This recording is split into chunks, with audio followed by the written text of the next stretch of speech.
Good morning, everyone. I bring you this work in which the authors and me have been working for a while, so I hope it would be of your interest. First of all, as our colleague Marina said recently, forests store large amounts of carbon above and below ground. They remove CO2 from the atmosphere to fix it in biomass. Usually, research have been focusing more in the aerial part due to the ease of gather this data, but they are every day more and more people that are focusing also in the below ground. You know, what cannot be seen cannot be felt. To understand the motivation that we thought to carry this study, first of all, I'll say that vegetables fix carbon by removing CO2 from the atmosphere and synthesizing carbohydrates. So we can say that one of the results of primary productivity is the carbon accumulation. Moving to the next point, primary productivity have been related to some factors, some intrinsic factors like ontogeny of trees or plants, but also it has been related to another extrinsic factors like climate or ecological mechanisms. Regarding the last mechanisms, the ecological, usually biodiversity has been related to the primary productivity, but here the results are some different depending on the references, because there are studies that have found that there is a positive relationship between primary productivity and biodiversity, but also there are other studies that says that this link has been negative or inexistent. Next, we could say that there is a high intercorrelation between above and below ground carbon compartments, because a large part of the carbon of the organic matter that is present in soils has its origin in the aerial parts of vegetables.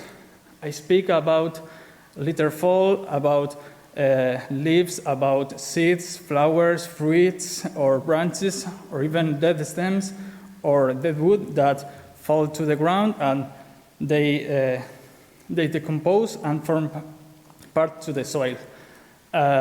So with these all ideas, our train of thought was, could drivers that are known to influence primary productivity be as well related, or are driving carbon stocks in above and below ground? Well, to answer this question, we settled up 30 sampling plots in the System Central mountain range here in Spain, and we assessed carbon stocks in two different compartments. First, we called a standing biomass compartment, the carbon stock compartment formed by biomass of trees, of living or dead trees. We measured diameter at burst height, and then we related these measures with allometric equations to obtain tree biomass. Then tree biomass was converted to carbon using conversion factors. On the other hand, we assessed soil organic carbon in the first 40 centimeters of depth. We take two samples per plot at the higher part of the ground, and then we take a single sample in the more depth layer. We measured organic matter content by wet oxidation in laboratory, and then we related this result with bulk densities, so we can assess the content of carbon in the soil. We related these carbon stocks with mainly 3 variables.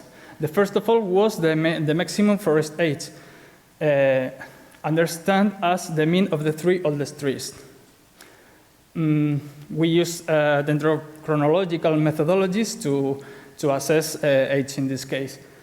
Next, we also compute tree species diversity using the diversity index of Shannon.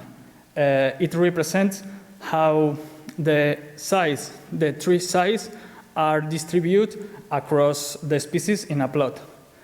And last but not least, we assess also forest structure heterogeneity, understand as the Gini index compute thanks to the use of size of trees. I recommend you to read this work. That is quite important. It assesses the big problem of the limit of or say what the forest structure is really. In a first glance, what we see is that carbon is mainly stored in the aerial part or in the biomass, and this is something that we expected because in our latitude, in mid-latitudes, carbon is mainly stored in the biomass rather than in the soil fraction. Also, you can see then that necromass is a bit scarce in our plots and is almost irrelevant in some plots. Next, our results show that the influence of species diversity is almost inexistent in the sense that it was not supported in any model. We fit a different linear model in the 2 different carbon stocks. And we see that this was irrelevant.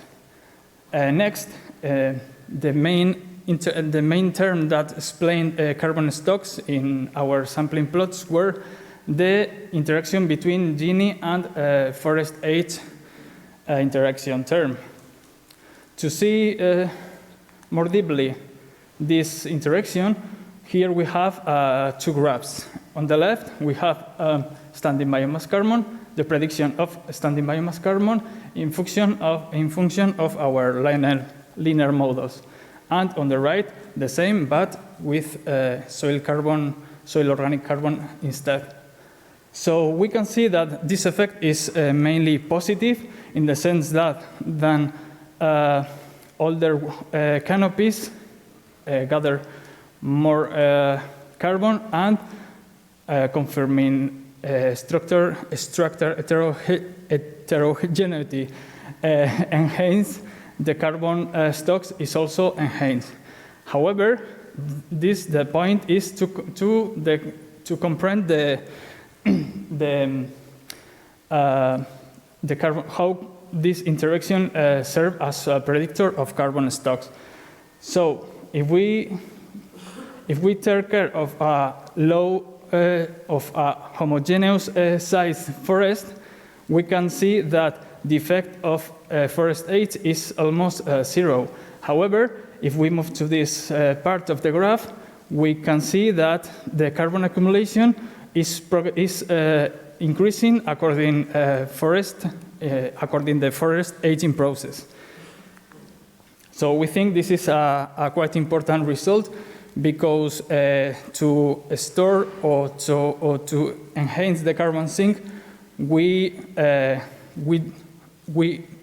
need to promote the structural diversity rather than keeping the forest grow every time more and more elder.